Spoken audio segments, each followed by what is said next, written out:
መገናኛ ትሄዳላችሁ? አለ ወያላው ግማሽ አካሉን ከምኒባሱ መዞ አውጥቶ 4 ኪሎ መንገድ ዳር በረድፍ ጅብ ብለው የቆሙትን ሰዎች እየተመለከተ። በወያላው ዓይን የሰው ልጅ በጠቅላላው በሁለት ይከፈላል፣ ወደ መገናኛ የሚሄድና ወደ መገናኛ የማይሄድ ተብሎ። 4 ኪሎ ታክሲ መጠበቂያው ላይ ብዙ ሰዎች ይቆማሉ። ጥቂቶች ታክሲ ለመጠበቅ ይቆማሉ። ሌሎች ግን የሚሄዱበት ስለሌላቸው ዝም ብለው ከመቆም ታክሲ ጠባቂ መስሎ መቆም ሳይሻል አይቀርም ብለው ተደባልቀው የሚቆሙ ናቸው። ከሐቀኛ ቋሚዎችና ከሐሳዊ ቋሚዎች መካከል የፀሐይ መነጽር ያደረገች ወጣት ተመንጥቃ ወጣችና በተረከዛም ጫማዋ እያለች ወደ ጋቢናው በር ተጠጋች። ከኋላው ቆሞ ሲያደንቃት የቆየ የ4 ኪሎ ዩኒቨርሲቲ ተማሪ ቀልጠፍ ብሎ ቀደማትና የጋቢናውን በር ከፈተላት። ገርመም አደረገችውና ገባች።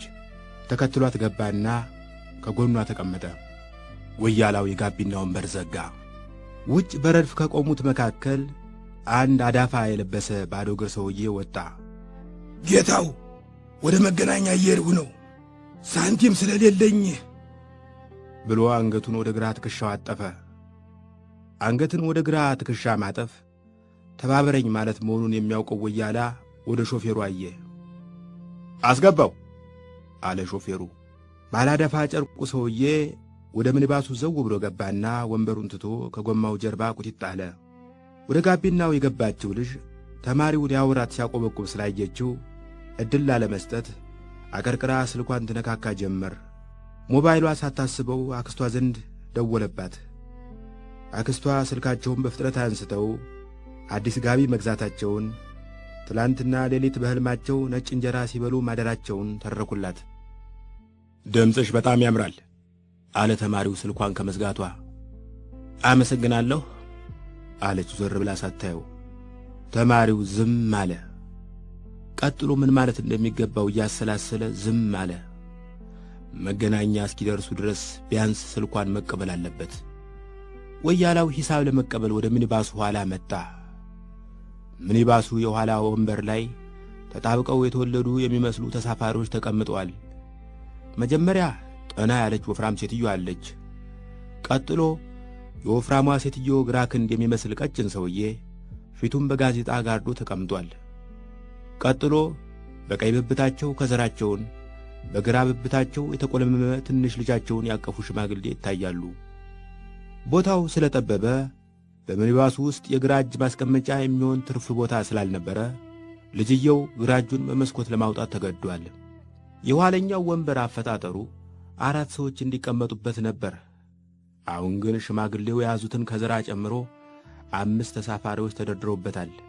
ወያላው ገንዘብ ሲቀበል ቆይቶ ሽማግሌው ዘንድ ሲደርስ ሽማግሌው አመዳም 5 ብር ዘረሩለትና የኔን ቆርጠህ መልሱን ወዲህ በል አሉት። የልጁስ ሲል ወያላው ጠየቃቸው።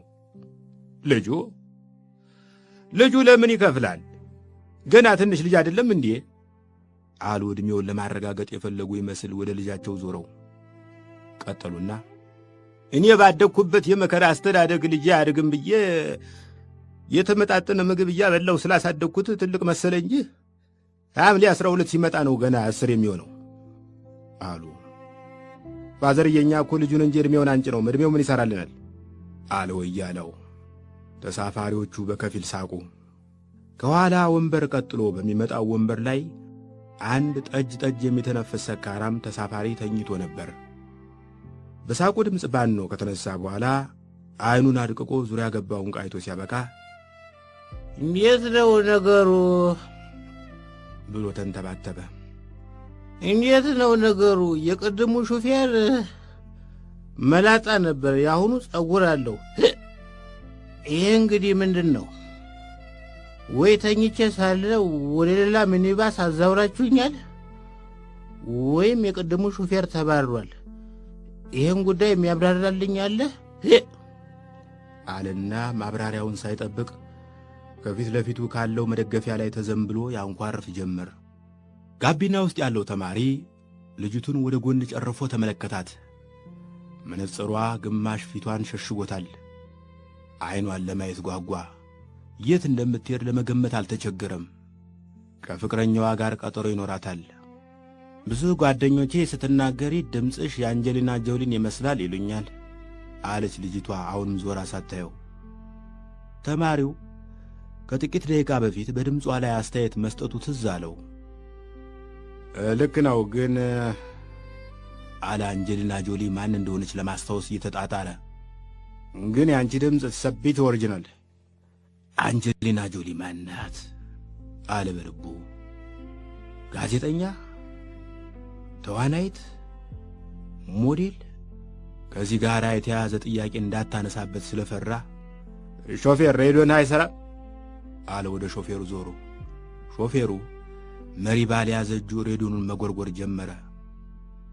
አንተ ከአንጀሊና ጆሊ ምን ትወድላታለህ ስትል ጠየቀችው። እየፈራው አልቀረም። ያልሰማ መስሎ ከፊት መስታወት ላይ ያለውን የስዕል ቅሪት መመልከት ጀመረ። መስታወቱ ላይ የመልአክ ይሁን የወፍ በውል ያልታወቀ ከዋናው አካል የተጎረደ የክንፍ ምስል ይታያል። ከአንጀሊና ጆሊ ምን ትወድላታለህ አለች ልጅቱ በድጋሜ። በመጀመሪያ ለሙያ ያላትን ክብር ወድላታለሁ አለ ተማሪው በደፈናው። ከዚያ ለቀጣይ ጥያቄ ጊዜ ላለመስጠት በነገራችን ላይ መነጽርሽ በጣም ያምርብሻል አላት። ሞቅ ያለ ፈገግታ አሳየችውና አመሰግናለሁ፣ መነጽሩ የፍቅረኛዬ ስጦታ ነው አለችው። አኩርፎ ጸጥ አለ። ይህ በእንዲህ እያለ ከኋላ ከተቀመጡ ተሳፋሪዎች መካከል ባለከዘራው ሽማግሌ ወደ ልጃቸው ዞረው ለተሳፋሪ ሁሉ በሚሰማ ድምፅ በዚህ ሴሚስተር አንደኛ ካልወጣህ የኔ ልጅ አይደለም፣ እስከ መቼ ድረስ ሁለተኛ ስትወጣ ትኖራለህ አሉ። እየተማረ ነው? ወፍራማ ሴትዮ ጠየቀች። ከዚያ መልስ ሳትጠብቅ ቀጠለች። መማርን የመሰለ ነገር የለም። አለመማር ብዙ ጉዳቶች አሉት። አለመማር ከሚያመጣው ጉዳቶች መካከል አለችና በትብብር ገብቶ ከጎማው ጀርባ የተቀመጠውን ሰውዬ ቁልቁልታ ጀመረ። በትብብር የገባው ሰውዬ በበኩሉ አለመማር ስለሚያመጣው ጉዳት ሲነሳ ጥቆማ በሚመስል አስተያየት ሰክሮ ወደተኛው ተሳፋሪ እየተመለከተ ነበር። የዛሬ ዘመን መምህራን ጥሩ ናቸው፣ አይጋረፉም አሉ ሽማግሌው። በእኛ ጊዜ አሁንም የሚጋረፉ መምህራን አሉ ሲል አቋረጣቸው። ከጎናቸው ተቀምጦ በጋዜጣ የተከለለው ተሳፋሪ ወደ ትዝታቸው እንዳይዘምቱበት ለማገድ። በእኛ ጊዜ ቀጠሉ ሽማግሌው ተናጋሪውን ቸል ብለው፣ በእኛ ጊዜ የነበሩ መምህራን በጣም ይጋረፉ ነበር። እንዲያውም አንድ በጣም የሚገርሙኝ መምህር ነበሩ። እኚህ መምህር ተማሪ ካጠፋ የሚገረፍበትን ልምጭ ቆርጦ እንዲያመጣ ያዙታል። አይ መምህር ቸኮል፣ አንድ ያደረጉኝ ነገር መቼም አይረሳኝም። የምትገረፍበትን ልምጭ ቆርጠህና አሉኝ። አይ ልጅነት እሺ ብዬ ወጣሁና ሽማግሌው ትረካቸውን ገታ አድርገው ዙሪያ ገባውን ቃኙት። ከጠበቁት በላይ ቁጥር ያለው ተሳፋሪ ከየወንበሩ እየተጠመዘዘ ለመገረምና ለመሳቅ ተዘጋጅቶ እየተከታተላቸው እንደሆነ ሲያውቁ ደነገጡ። የጀመሩት ትረካ ሲጠናቀቅ የተጠበቀውን ያህል ግርምትና ሳቅ እንደማያመጣ ቀድመው ስለተረዱ ምን አቅብጦ የጀመርሁት ብለው ተጸጸቱ። ይህኔ ሰበብ ፈጥረው ቢያቋርጡት እንደሚሻል ተረድተው በልጃቸው ትከሻ ላይ ራሳቸውን አስደግፈው ያስሉ ጀመር። ሳላቸው ቶሎ ሊጠናቀቅ ባለመቻሉ ወያለው ፋዘርዬ ችክችካዎትን ትንሽ ቀንሱልን፣ ሬዲዮ እንስማበት አላቸው። ተሳፋሪዎች ለሽማግሌው ትረካ ያጠራቀሙትን ሳቅ ለወያላው ለቀቁለት። ከኋላ ከተቀመጡት ተሳፋሪዎች መካከል የወፍራሟ ሴትዮ ስልክ ጮኸ። ማናገር ጀመረች። ሄሎ፣ የስ አም ኢንሳይድ ታክሲ። የስ ኢንሳይድ ሚኒባስ ታክሲ። ዩ አር ኢንሳይድ ታክሲ ኦልሶ? የስ ዊ ካን ሲ ኢች አዘር አት ዳርክነስ አት ዴይስ ናይት። ወፍራሟ ሴትዮ ስልኩን በምታወራበት ጊዜ ሚኒባስ ውስጥ ያሉትን ሰዎች በሙሉ በዐይኗ እየተቆጣቻቸው ነበር። ወደ ሚኒባሱ የገቡት እንግሊዘኛዋን ለመገምገም መሰላት። ወራጅ አለ፣ አቁምልኝ አንተ አለች በቁጣ። አቁምላት አለ ወያለው። አቁምላት አለ በድጋሚ ቅኔው መድረስ አለመድረሱን ለማረጋገጥ ወደ ተሳፋሪዎች እየተመለከተ። ተሳፋሪዎች አንገታቸውን አዙረው በመስኮት አሻግረው የወረደችዋን ሴትዮ ተመለከቷት። ከሚኒባሱ የወረደችው ከግምገማ ለማምለጥ መሆኑ ገብቷቸዋል። ግን ሁሉም የተሰማቸውን ውጠው ዝም አሉ። እኔ ራሴ እንግሊዘኛ መናገር በጣም ነበር የሚከብደኝ የሚል አስተያየት ተሰማ። ሰካራሙ ነው። እውነቴን ነው። በጣም በችግሬ ጊዜ እንግሊዘኛ አስተምረኝ ብዬ አንድ ችስታ የህንድ ሰው በወር 400 ብር ቀጠሩ። ከአንድ ዓመት በኋላ እኔና ህንዱ በደንብ መግባባት ጀመርን። ምክንያቱም ህንዱ አማርኛ ማውራት ቻለ።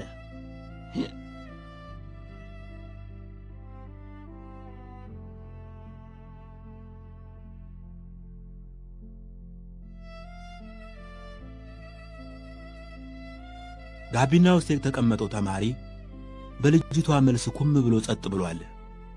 ከጋቢና በስተጀርባ ያሉ ተሳፋሪዎች ሲስቁ ሲሰማ በእርሱ የሚያፈዙበት መሰለው። ልጅቷ መነጸሩ የፍቅረኛ የስጦታ ነው ካለች በኋላ ወደ ፍቅረኛዋ እየሄደች እንደሆነ ትዝ አላት። ፍቅረኛዋን እንደተለመደው በወር አንዴ ታገኘዋለች። የተለመደው ካፌ ውስጥ ይቀጥራታል። ልክ እንደ ባለፈው ወር ያለ ኬክ ይጋብዛታል። ልክ እንደ ባለፈው ወር ያለ ማኪያቶ ይጋብዛታል። ከዚያ ማውራት ይጀምራሉ። አንድ ወር ሙሉ ያጠራቀሙት ወሬ በጥቂት ደቂቃዎች ውስጥ ያልቅና ይፋጠጣሉ። ፍቅረኛዋ ጸጥታው ስለሚያስፈራው አስተናጋጁ ቢል እንዲያመጣ ይነግረዋል። ቢሉ እስኪመጣ ድረስ ያለው ጊዜ ባዶ እንዳይሆን ከኋላ የሸጎጠውን የስፖርት ጋዜጣ አውጥቶ ማንበብ ይጀምራል። እርሷም ማስታወሻ ደብተሯን አውጥታ ቀጣዩ ቶምቦላ የሚወጣበትን ቀንና ቀጣዩ የወር አበባ የሚመጣበትን ቀን ትመዘግባለች። ከጥቂት ደቂቃ በኋላ መኝታ ቤት ይገባሉ። ወደ አልጋው ያጣድፋታል። ከጥቂት ደቂቃዎች በኋላ ፊቱን ወደ ቴሌቪዥኑ አዙሮ ኳስ ጨዋታ ይከታተላል። እሷም ከኋላው ተጋድማ ጀርባው ላይ ያሉ ብጉሮችን ትቆጥርለታለች። አሁን እዚህ ጋቢና ውስጥ ከሚያወራት ተማሪ አጠገብ ሆና ስታስበው ሕይወቷ እንደ ጥንት ቴሌቪዥን ቀለም አልባ ሆኖ ታያት። ምን ነው ዝም አልክ አለችው። ተማሪው ተነቃቃና የሆነ ነገር እያሰብኩ ነበር ሲል መለሰላት። ስለምን? ስለ ፍቅረኛሽ። አንዲት ሴት ብዙ ወንድ የሚወዳት የሚመኛት ከሆነ ፍቅረኛዋ ሊደሰት ይገባል።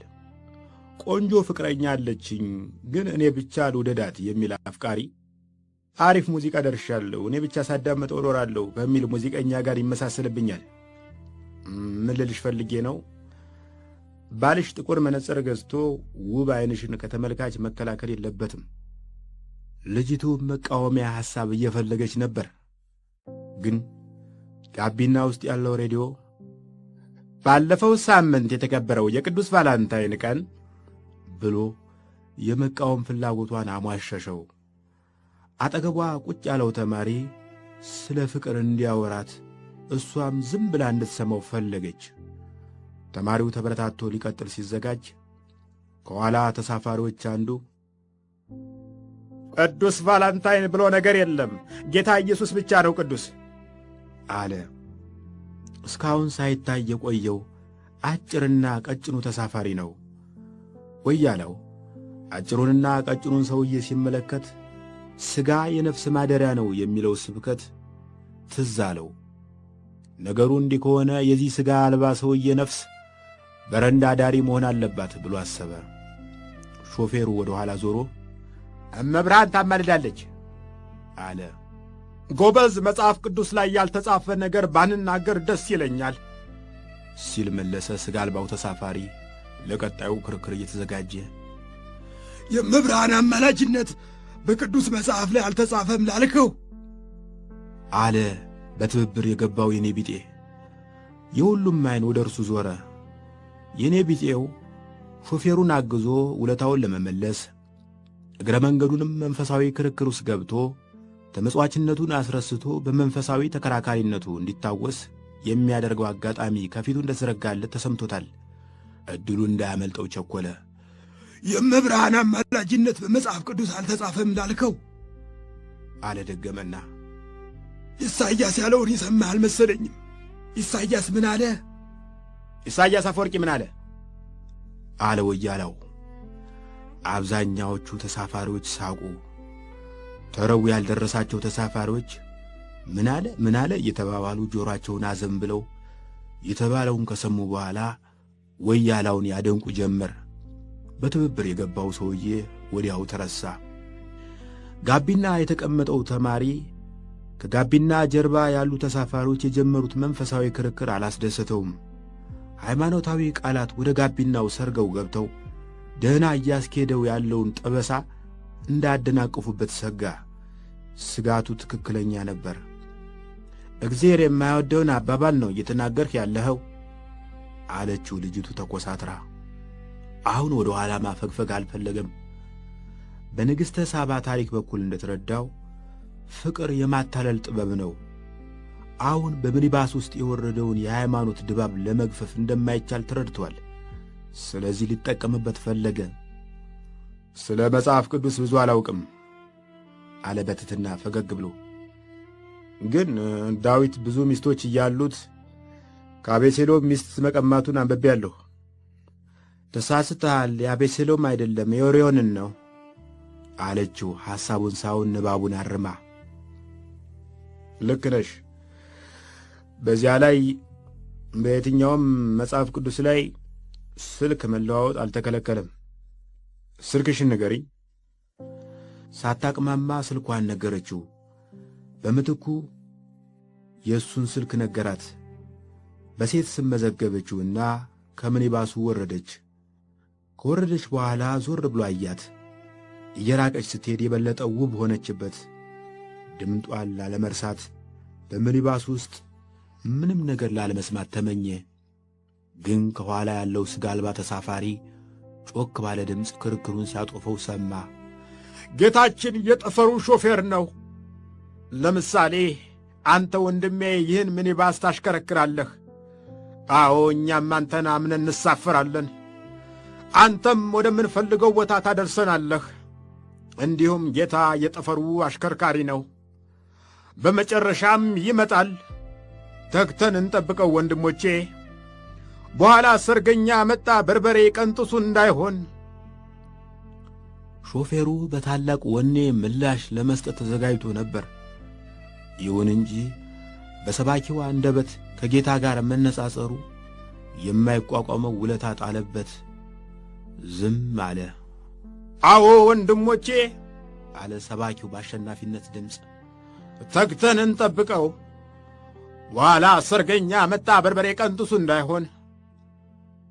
ያላችሁትም በሉ፣ እኔ ግን የበርበሬ ውድነት አይመለከተኝም አለ በከፊል ሲያዳምጥ የነበረው ሰካራም። በደናው ቀን በርበሬ እንዳልበላ ሐኪም ከልክሎኛል። ከዚያ ውይይቱ ስለ በርበሬ፣ ስለ ጨውና ስለ ሌሎች ሸቀጦች ዋጋ ሆነ። ተማሪው ይህንን ሲሰማ አንድ ነገር ብልጭ አለለት። 4 ዓመት ሙሉ ዩኒቨርሲቲ ካምፓስ ውስጥ ሆኖ ስለ ሸቀጥ ዋጋ አሳስቦት አያውቅም ነበር። እንኳን የሸቀጥ ዋጋ ገበያ መኖሩንም ረስቶ ነበር። እንጀራ ከጤፍ መገኘቱን ረስቶ ነበር። 4 ዓመት የቆየበት ዩኒቨርሲቲ የእውቀት ቦታ ነው። በሌላ በኩል ግን ከውጭ ያለውን ዕውቀት የሚያግድ ቅጥር ውስጥ ታጎሮ እንደኖረ ገባው። የኔ ስህተት አይደለም አለ በልቡ። ከምኒባሱ ወረደ፣ ከሐሳቡም ወረደ። ከዚያ ሌላ ወደ ግቢው የሚመልሰው አውቶቡስ መጠባበቅ ጀመረ።